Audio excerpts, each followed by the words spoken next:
City podcast. And ladies and gentlemen, welcome back to another edition of Keys to the City. The trio is back. The Joseph McGuire is back.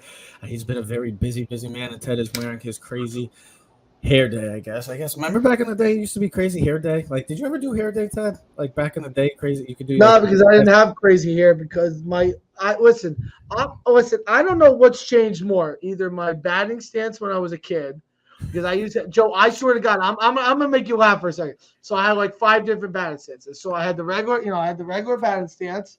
Then I had the A-Rod stance where you put the front foot in front. Then I had the Jay Buhner stance. Then my father just said, stick your face in front of the ball and help the team out and get on base. So, but whatever works, whatever works to help the team, that's what it's all about. But that's what we're here today. We're having a good time. We're having some Friday football talk. Friday football. I'm excited. But no, Trev, you know that. No, it's not Friday. Trev, it's Saturday. Well, football. Trev, remember when Mom? I'm gonna tell you a funny story, Joe. Another story? Okay. I got one more story. I'm gonna make it quick. So, Trev, Joe, here's a true story. No, is it gonna be a bad story about me? So my mom, hold on. So my mother used to give us haircuts, or kids, because we were too cheap to get regular haircuts. So my mom used to give us the crew cuts. Well, my mom had like the number 3 clippers on my brother's hair. We give like 3 or 4. You trim it, just give it nice. Well, she didn't realize one time the clipper thing fell off, Joe. Ooh. It fell off, and it went down to the barrel. She started doing Trev's hair, and she had to do the rest of his hair. And oh my God, he was so upset. She shaved his head. It was mine as a little bit. Trev, you remember this? No, we don't. I don't think we have. He was so bald. Do we have childhood? Ted, hold on. Speaking of that, I know we've been talking for a few, but I remember you did it just a couple of years ago. You did that too to yourself. You tried to just do your hair, and then I had to shave it all off. It wasn't. Yeah, but it wasn't. Trev, it wasn't as bad as that.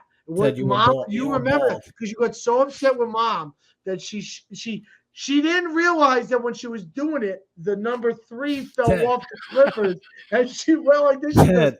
Trev goes, "What, Mom?" He goes, I love it. "Hey, Mom, what?" He goes, "What?" He goes, "I'm sorry, Trev. The clipper fell off. I'm gonna have to like." Now, of course, when you're 7, 8 years old, you're just like, okay, whatever. Now look at me. That's just not a big thing. But look at Trev now. He's got a full beard. He's got the best hair. I got the best hair. Joe's got the ponytail. I got curls. We're ready to rock and roll. Look at us. We are old men. Speak for yourself.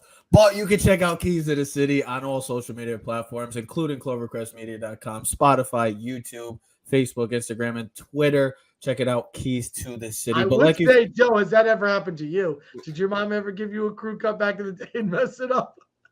Right after my wife and I started dating, we went to a wedding together, and I decided to cut my hair just before the wedding, and same thing happened. The attachment fell off, and I hit the whole back of my head. Well, don't you remember, Joe? You had it a couple of years ago in the studio when you had the no soap facial hair and you had the short buzz cut.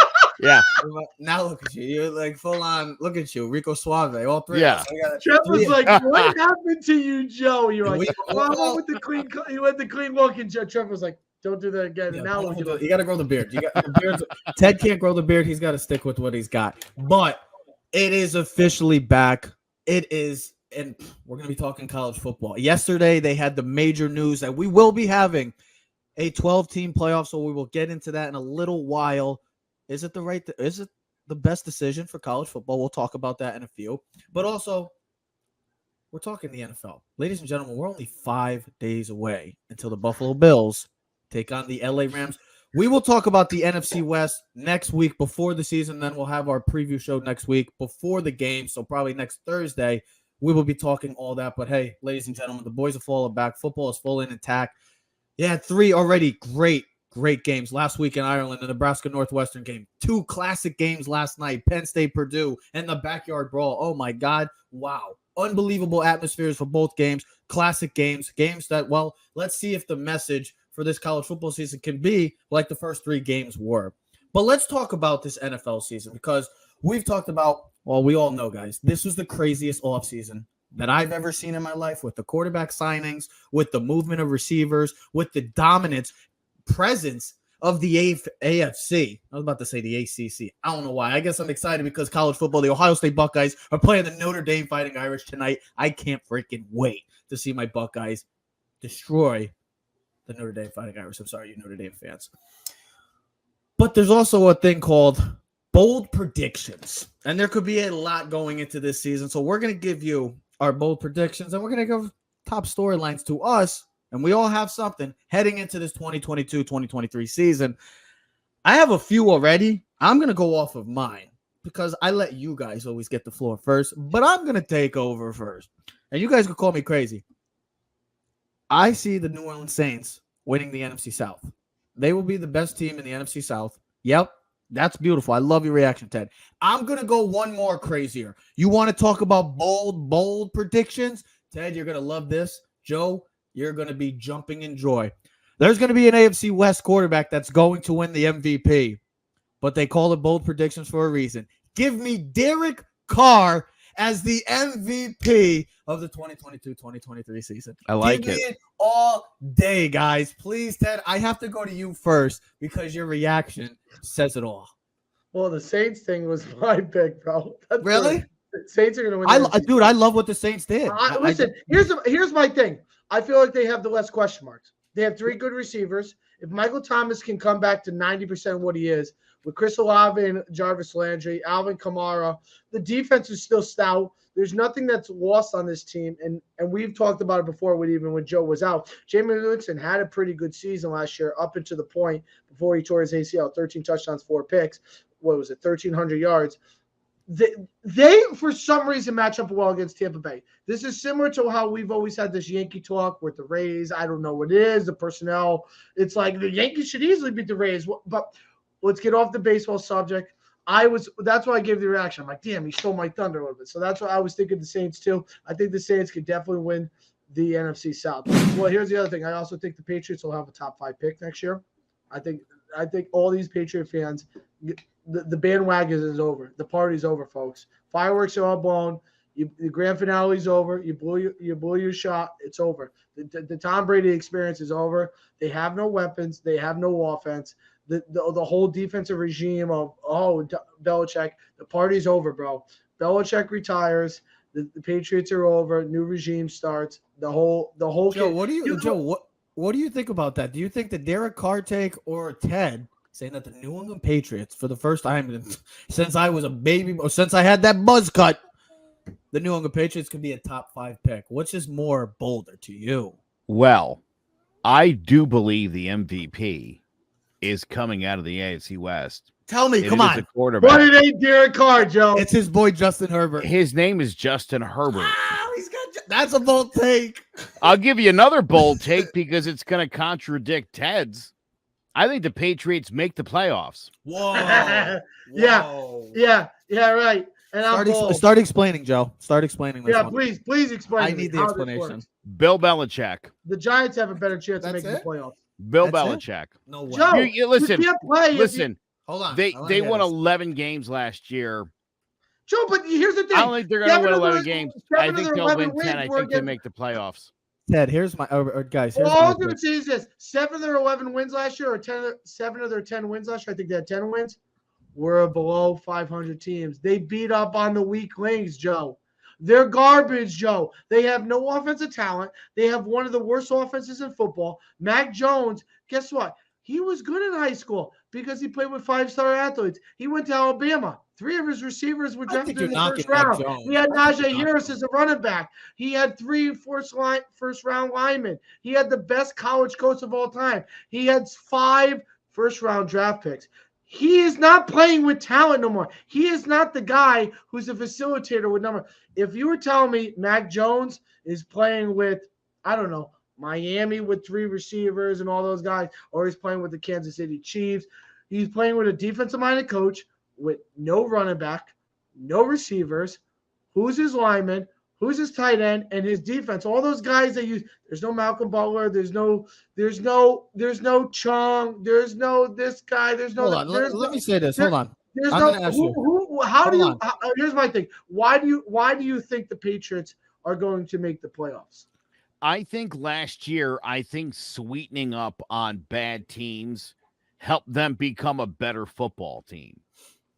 I got a whole year under Mac Jones's belt. And listen, straight up, Mac Jones a winner. They're going to make this work. They've got depth at running back. They've got depth at the wide receiver position. They don't have any superstars. They got a lot of really solid players. Joe, and I tell you, if anybody can turn this into a thing, it's Bill Belichick. And I just think you got the right guy at quarterback. You got a guy that knows how to win football games. I would. Here's my thing. I wouldn't say the Patriots had a better chance if Trey Lance was their quarterback because of the versatility of what he brings. Mac Jones is limited. Joe, you can only get so much. Well, that whole offense is limited.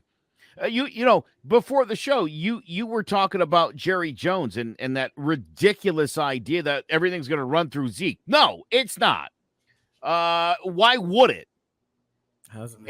But in New England, you got Damian Harris, you got Stevenson, you got JJ Taylor, Pierce Strong. You got a lot of guys that can take the rock 10, 12, 14 times in a game. Every week it seems like it's a different guy rushing for 70, 80, 90, 100 yards. Joe, here's my thing. I got to ask you. I'm just going to you said they're going to make the playoffs. Are they better than Buffalo? No. Are they better than Cincinnati? No. Are they better than any four of the teams in the AFC West? No. Are they better than the Baltimore Ravens? No. Are they better than the Colts? No. Are they better than the last team, the Miami Dolphins? Yes. Ted, how many teams do you have on that list? 8. They missed the playoffs by one. So they're the ninth best. Okay, how about when listen, are they better than Cleveland? Are they better than Cleveland? With through 11 games, through the first 11 games, yes. So it's a matter of hanging on. Here's the problem with the AFC West. They're going to beat the crap out of each other. Yeah. You're going to see one of those teams is going to be 9-8. Yeah. So all I have to do is win 9 games or 10 games, and I could slide in. In the AFC, that seems you're 100% right because I don't see anyone in that AFC West winning more than 12 games. Yeah, but look at the AFC. I can see all 4 of those teams being within either the 9-8, Joe, the 10-7. I think in that division, and I know we're doing bold predictions, 11 wins you that division, which you would say that's terrific. Yeah, but look at the AFC. Listen, 11-6 is terrific. You know, I would have said bold predictions: the Giants make the playoffs. Let me tell you something. I can't even say that with a laugh. The Giants make the playoffs. Listen, I just hope Daniel Jones fits into all 17 games. It is very difficult to get 3 teams in the same division into the postseason. I think it's happened last year. You had the San Francisco 49ers, the Cardinals, and the Rams. I think it's happened a couple other times. I think it's San Francisco, Seattle, and maybe the Rams. Joe, here's my also it is very difficult. It is very difficult. You're 100% right. Joe, here's my thing. They're not going to beat Buffalo either time. And Miami, they will. They'll beat Buffalo one game. They always do. No, they won't. They will. No, they haven't beaten Buffalo. They haven't beaten Buffalo recently. And Miami, that's where they beat him last year in the Mac Jones game when he threw 3 passes. Oh yeah, he beat him in the Monday night game because of David Harris. I forgot. Bill finds a way. Bill finds a way. I'm saying the reason why I think Derek Carr, I know it's crazy because everybody's on Herbert's bandwagon or Mahomes or Josh Allen.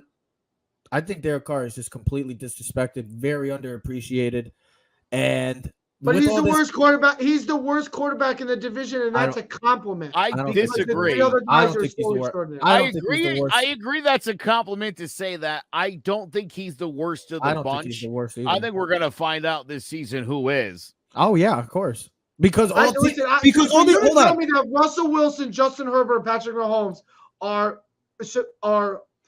I didn't say he was better. I didn't say he was better than Mahomes. Russell Wilson's a better quarterback than him. He's more athletic. He has a better arm. He makes better plays. Justin Herbert is, Trev, you know this. Other than Mahomes and Josh Allen, you would probably take him third of all talented young quarterbacks. And then Patrick Mahomes, I'm sorry, but he's still the ace in the hole. Here's the thing. I never said he was the best quarterback. I didn't say he was not the best. Well, listen, straight up, the Raiders are going to have a better record Yes. than the If Broncos Derek are. Carr's And the I would MVP, say, who's not if I making had the to division? guess, Derek Carr will have a better season, statistically speaking, than Russell Wilson does. So, again, are we talking about who's got the most talent, or are we talking about who's going to have the better season? Because if it's who's going to have the better season, definitely Derek Carr. And, Trev, you know I'm a big Derek Carr guy. Mm-hmm. I thought about throwing that out there. I had a feeling you might, and I figured I'd go Herbert just to screw with you. With the addition of Devontae Adams, having your former college teammate, yeah, you go from Aaron Rodgers to Derek Carr. I know it's a drop off. A Hall of Famer, Derek Carr is just trying to win a playoff game. I get that, but Derek Carr is. This is a guy that averages 4,500 yards a year. He's been the most accurate quarterback. Completion percentage-wise, he's had the best completion percentage the past couple of years at 67%. Of all the quarterbacks in the league, the great quarterbacks, Derek Carr has been that guy. He's been in a bad situation for a while. The Raiders have been a terrible, terrible, awful franchise for quite some time, and Derek Carr has somewhat brought some sort of hope for them. Now you just added Devontae Adams. You get Darren Waller healthy. If he could stay healthy, we already know how talented he is. Hunter Renfrow is a slot. That's a guy that you want in your slot. He's the ideal slot receiver. And then you got Josh Jacobs. I know Josh Jacobs is probably going to be his final season. It's Josh McDaniels. And you get a great offensive-minded coach in Josh McDaniels, a second-time chance. I'm going with Derek Carr. I don't care. I'm just surprised that you haven't seen this. If you looked at the NFL in the past 3 to 5 seasons, it's the second and third year guy that dominates. So what does that do? Find a guy that's second and third year. That's Herbert winning the MVP. Here's another guy. Trev, you hate it. I've been on it all bandwagon. Maybe it's an ESPN thing that I've been following. Trey Lance winning the MVP in the NFC. Doubt it. Jimmy G is going to be the freaking quarterback before. Listen, it's a Colin Kaepernick thing. It's the same thing without the drama. Young, athletic, fast, big, strong, can make all the throws. He might not win the MVP, but I guarantee he's in the MVP race. I guarantee he's closer to 4,000 yards passing. I guarantee he's close to 600 yards rushing. And I guarantee he's close to 30 touchdowns this season. 6 rushing, 24 passing, 12 picks, 24 and 12, 6 rushing touchdowns. That's MVP caliber numbers. And guess what? Wouldn't be surprised if San Francisco wins that division, considering they've seemed to own the Rams the past 4 or 5 seasons. But listen, it's bold. I don't know. Listen, that's what makes it so fun, because when you go through all these things, there is so many question marks. You could say that the Bills go undefeated. You could say the Patriots have a top 5 pick. You could say Derek Carr is the MVP. There's so many categories. My question to you both is this just a quarterback race for the MVP? Or will a running back or receiver have any opportunity this year? Well, that brings up my 2 other bold predictions. Mm-hmm. Bold prediction number 1, either Derrick Henry or Jonathan Taylor cracks 2,000 yards on the ground. Love to see it. Would love to see it. Did they break Eric Dickerson's record? No, everybody always comes up like 9 yards short for some reason, and they take him. Take him out in the last game. I don't maybe nobody wants to break that record. It seems like my other bold prediction, and I feel we've been close and we're getting closer. Somebody cracks 2,000 yards receiving. Never happened in NFL history. 1964 is the record by Megatron, the great Calvin Johnson. Guys have been getting there. I think with the extra game, I think with this in a passing league like it is, I think. Who do you think, Joe, would be the closest? Who if you had to pick a guy, do you have a guy in mind, or you just think any guy? I'm leaning towards probably Justin Jefferson. Yep. I feel like that would probably be the guy that would do it if I'm gun ahead putting some money on this. He's at the top of my list. So Joe had the Pats making the playoffs, and Derrick Henry and Jonathan Taylor going for 2,000 yards, plus receiver trying to hit the 2,000-yard mark. And Ted had the Patriots getting a top 5 pick. So those are some bold predictions. No, we're not going to give you the typical, the Buffalo Bills are going to win the Super Bowl. Justin Herbert's going to win the MVP. That's not a bold prediction. Every one of their mother has. Did you hear what I said? You don't listen. You don't listen. I literally just said we're not going to give you a bold prediction. That's not a bold prediction. He definitely caught the tail end of your sentence. Joe, he doesn't get it. He can't go with the flow. I'm just messing with him.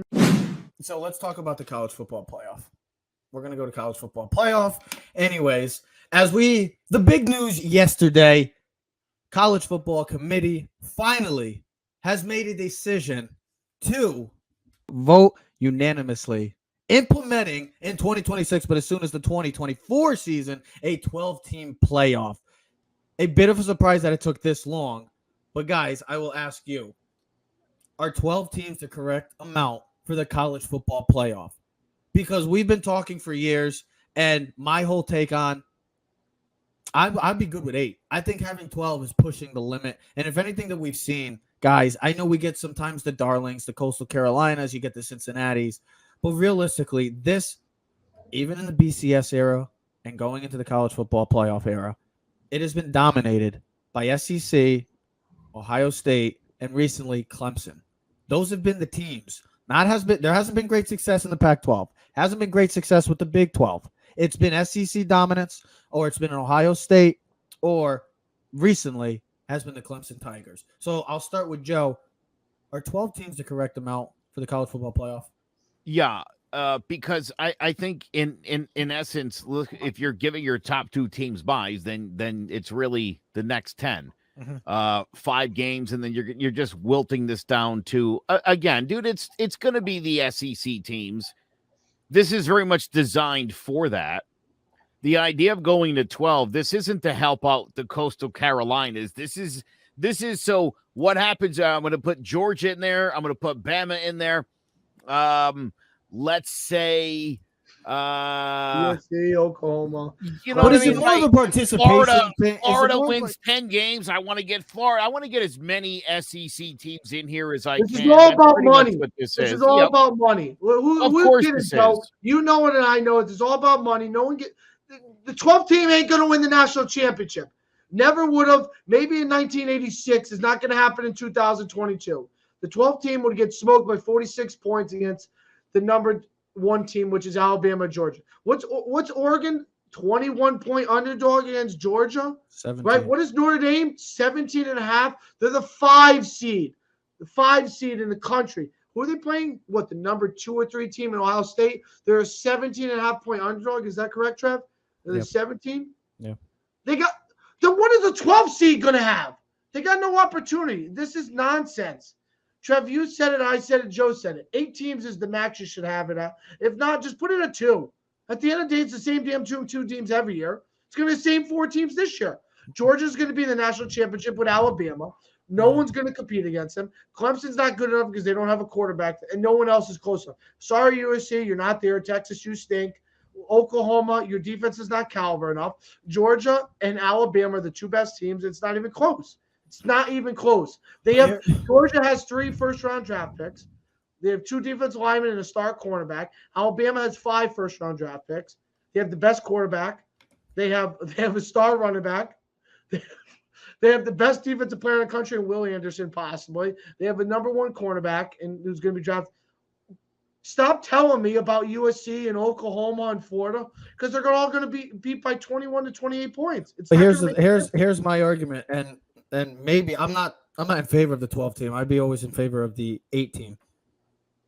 This whole NIL impact could change drastically. Now with the money coming in, and then players, guess what? Maybe players go to other teams. I mean, for goodness sake, the kid, the number 2 recruit went to Jackson State to go play with Deion Sanders. Oh, the defensive back. Yes, I mean, because of money. You just said, Ted, you said money. You emphasized the money part. Well, this NIL deals that have been going on could change everything. Alabama, we've already seen the frustration of Nick Saban with this, and it gave in the little epic little bickering and backering of Jimbo and Nick Saban, which I can't wait for October 8th. But you got to take that in consideration, too. You know what the absurdity to that whole thing was, by the way? I mean, take a look at Alabama. Yeah. The depth of that Alabama team, despite the transfer portal, despite all the guys they put in the NFL, they're better this year than last year. Oh, yeah. Listen, you don't know any of the names of some of the – you will within a couple of weeks. You'll know who all these guys are. Yeah. They're head and shoulder. Here's the problem for Georgia. I mean, half of Georgia's defense from last year is coming back. The other half's in the NFL. And so I was just been talking to Ovi Muniz yesterday, who's a diehard Georgia fan. He's like, Georgia's a step below Alabama, and everyone's a step below them. To me, I think this is an absolute blowout. Bama goes 14-0. Bryce Young wins the Heisman. I don't think that's even a question. I don't think anybody can hang with the depth of this team. Well, here's the thing. Here's what I would say to this. So Alabama will be better than last year because they bring the quarterback back. They bring the best defensive player back. They get a transfer running back from Georgia Tech who is fucking electric. Can catch the ball from the outside. Can run the ball. Can do a bunch of stuff. Right? They lose the receivers that they had last year, but they have Joe. What you said specifically is their depth of their team. They'll have more depth. Those players that had a lot of playing time last year will be key contributors this year. Here's the other thing. Here's the two factors I would say. Ohio State might have the best offense in college football this year. They might have the best quarterback, best running back, best receiver in the game. All three are on the same team. What I'm saying is they could have the Heisman Trophy quarterback, they could have the Blitnikoff receiver, and they could have the Doak Walker Award. Thank you, sir. Knew you would pick me up on that. Would have the top running back in Trayvon Henderson. So they could have the best offense. The problem with Ohio State the past couple of years has been their defense. Their defense has been their liability going forward. So can Ohio State's defense be able to withstand the offenses of the Georgia and the offense and Alabama? Well, I'll tell you this. Georgia's defense, I know all the talent they lost. Their best defensive player still is on their team in Carter. And they have one of the best corners. And they have another defensive player that's going to be a top 5. At least listen, this is all based on guys that do mock drafts and do all these things that we read about. Okay. So they have, based on the latest mock draft, they had 3 guys ranked in the top 12 in the mock draft. This is Georgia I'm talking about. Right. Alabama had 3 or 4 guys too. So those teams are loaded. And the coaching is stellar. There's other than Ryan Day from Ohio State. Those are the 3 best coaches in football. So can anyone – the question is to Trev is, can anyone else compete with those 3 teams? That's the biggest question. I don't know. Well, we don't personally know. I'll put it this way, Trev. We've always said it. We love the stories of Coastal Carolina. We love those stories of Cincinnati. They are great college football stories. But this is not the March Madness. College football is a man's game. The better team Ted, wins more times than not. To me, to have this 12-teamer, I think it allows you to reward a team like a Coastal Carolina. To give them a chance. Again, dude, we know they're going to get blown out, but so is Florida. So is Miami. It doesn't matter who it is. Why not be able to put a team like that in there? The exposure, the money, you are helping to build. But is that really good for college football? The product. It is. Oh, dude, yeah, of course. Listen, if I can get the top 11 teams in the country in here, and I could squeeze one Cinderella for fun's sake, that's great for college football. Who's not going to like that? The only thing I would say about what's good about this is that it's just more football. To Absolutely, me, that's the only thing. There's no whole extra round of games here, but there's no other. I would say another pro to this addition of 12 teams because of the fact that it's been just dominated. The recent dominance of the SEC and the recent dominance of the same old teams. It's always been the same. There's been nothing different. It was kind of like in the NFL back in the 80s, the 90s. It was always the Steelers. It was always the Niners. It was always the Cowboys. It was always the same teams, kind of just like the Patriots. It was always the same teams. And you know how that got. People get bored, but yes, in this aspect, it's more football, and we love football, more football. But the NIL deals could play a factor moving forward because maybe you will get to see these other players that go to these other teams like Oregon, Notre Dame, Cincinnati's, those type of teams that are competing, have been to college football playoffs, but are just not there. They're not quite at the mountain. They're not at the top of the mountain. They're just there. They're respectable. They will be competitive, but they'll never get over the hump. With the NIL, the only thing that can help with that is that now you could get players maybe not always going to Alabama, not always going to Clemson, Georgia, Ohio State. Maybe they go to other teams around the country, and you add that sort of sense of parity. But if you're a star athlete, where else would you want to go, bud? Let's close out with this. Speaking of Georgia and situations like that and having home crowd advantages. Well, tonight, starting in only a couple hours from now, 3:30, it starts the national defending national champs take on the Oregon Ducks, heavily favored Georgia Bulldogs. And then tonight's the nightcap between the number 2 team in the country, the Ohio State Buckeyes, and the number 5 team in the country, the Notre Dame Fighting Irish. Guys, Joe, I'll start with you. What does Oregon and Notre Dame have to do today and tonight to pull off the major upsets and pretty much just throw a huge wrinkle into already a season that we all expect to be tires? Yeah, right. Like Teddy said, I mean, I think the fact that you got teams ranked at the top 10 that are like, 20-point underdogs tells you pretty much all you need to know. Here's my thought. It's early in the season. You saw the way UConn played against Utah State. You saw Nebraska getting upset. Teams tend to be a little bit vulnerable right out of the gate. You don't know.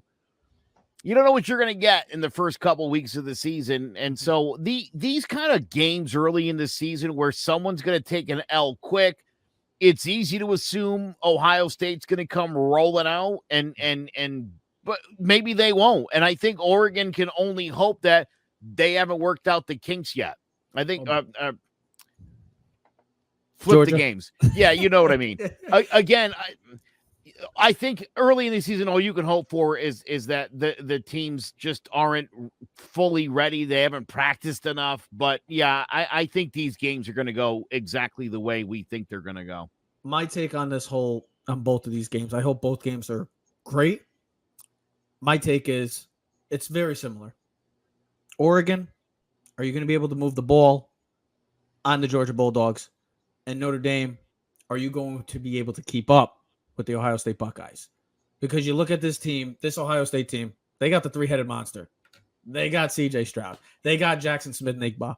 And they got Trayvon Henderson. All 3 guys are strong cases for possibly winning the Heisman this year. Plus, Notre Dame's top receiver, Avery Davis, is out after he suffered an ACL injury back in August. So they're going to have to find some ways to move the ball. And the best way you can do to keep off a great high-octane offense like this Ohio State team, which is probably to some the best in the country, got to control the time of possession.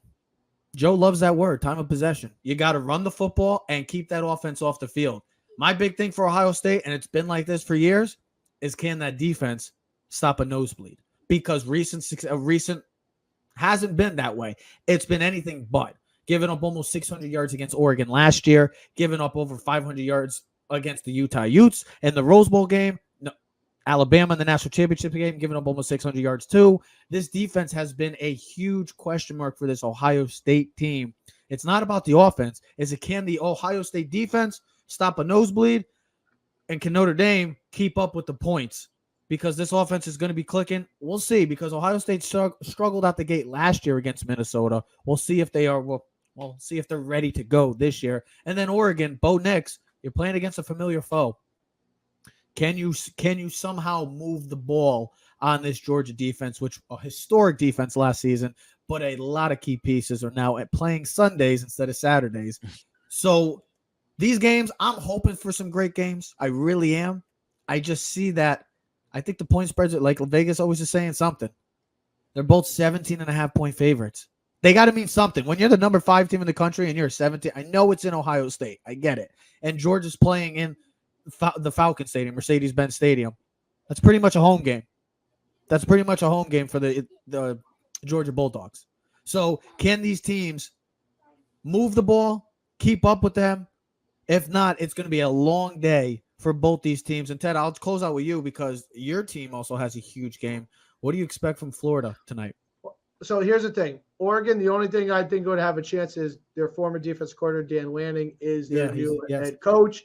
So he'll know his personnel. Now, there's 15 players drafted from this Georgia team last year, 5 of them on that defensive side of the ball. We know the type of defense they had last year, but they still have 3 studs on that defense: Nolan Smith, Carter, and Ringo, cornerback, linebacker, and defensive line.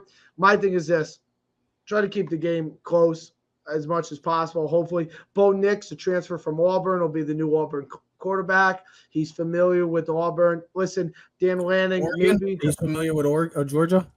Well, at least in that personnel-wise, he's playing against them. Doesn't mean he had success. At least he'll know what the hell he's facing.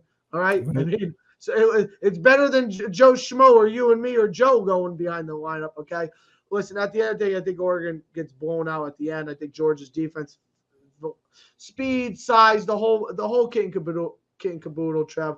I think at the end of the day, the spread says it all, like you said in that game. I think Oregon people are going to get hyped up, but I think when you play in the SEC, it's a whole different ballgame. And Joe, like you I'll take your statement. The first game, you never know what to expect. But if for some reason or another, certain SEC coaches, certain teams seem to be already in midseason form by week 1, I think this ends up being a blowout. I think this ends up being at least a 21 points game. Georgia takes care of business. Oregon, they're rebuilding. They're missing pieces. They're still Dan Lanning's trying to grow something Oregon to where they're at. But this Georgia team is back for one reason only. Certain guys stayed back. Spencer Bennett, the return. I mean, listen, they got the quarterback back. They got 3 stud guys. They could have the number 1 pick next year. And what's it? Jalen Carter, the defense end, Ringo, Nolan Smith, the line. I mean, they got studs all over, man. We're talking studs. We're talking studs, bro. We're talking Heisman Trophy candidates on the defensive side of the ball.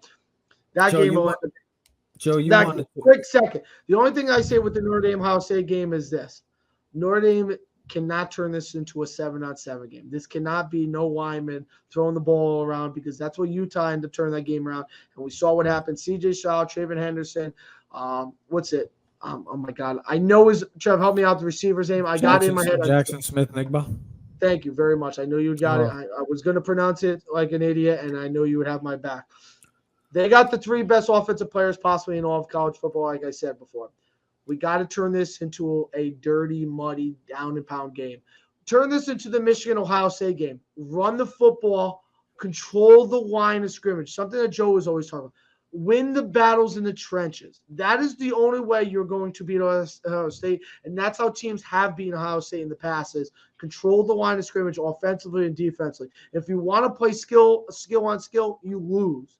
More likely than not, your skill doesn't beat Ohio State's skill. But if you want to beat them in the trenches.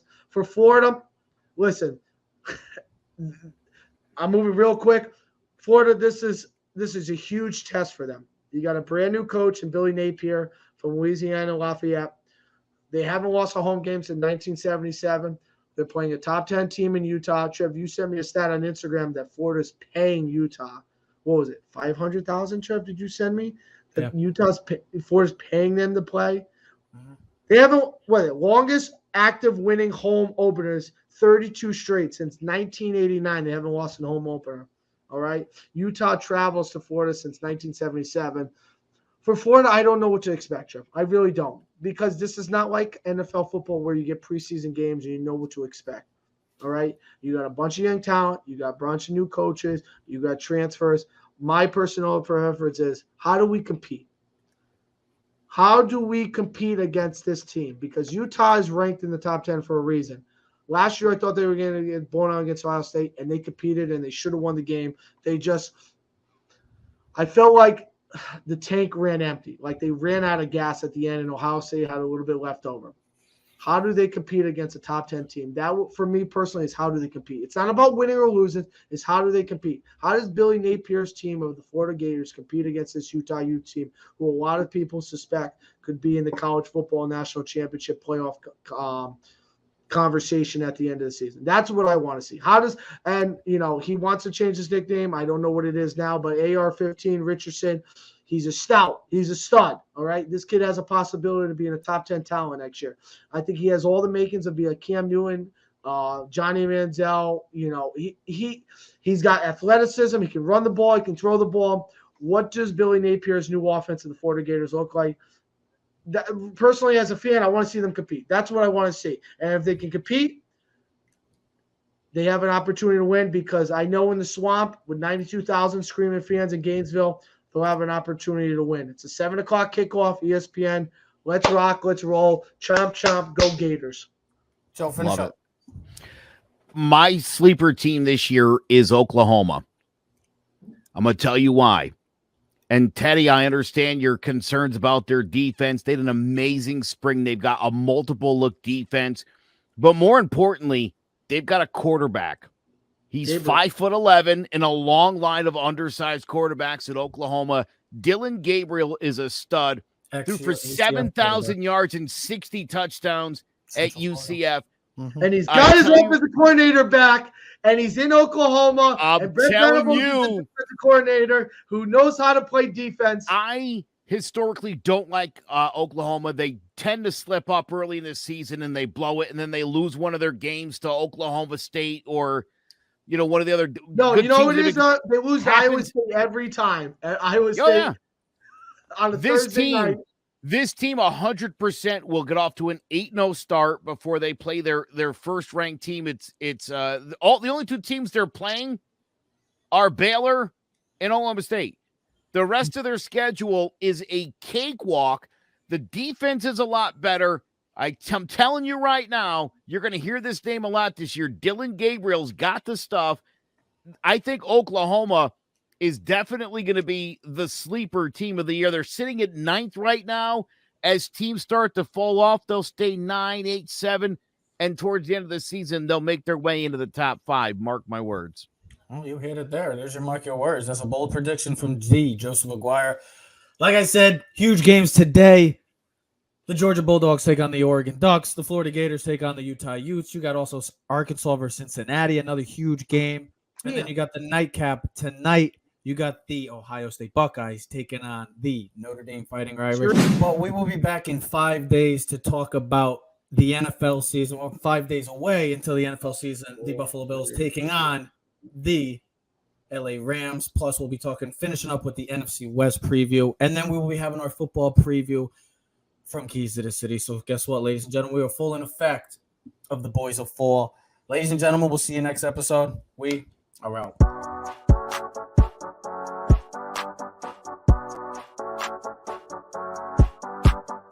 You are now in tune to the Keys to the City podcast.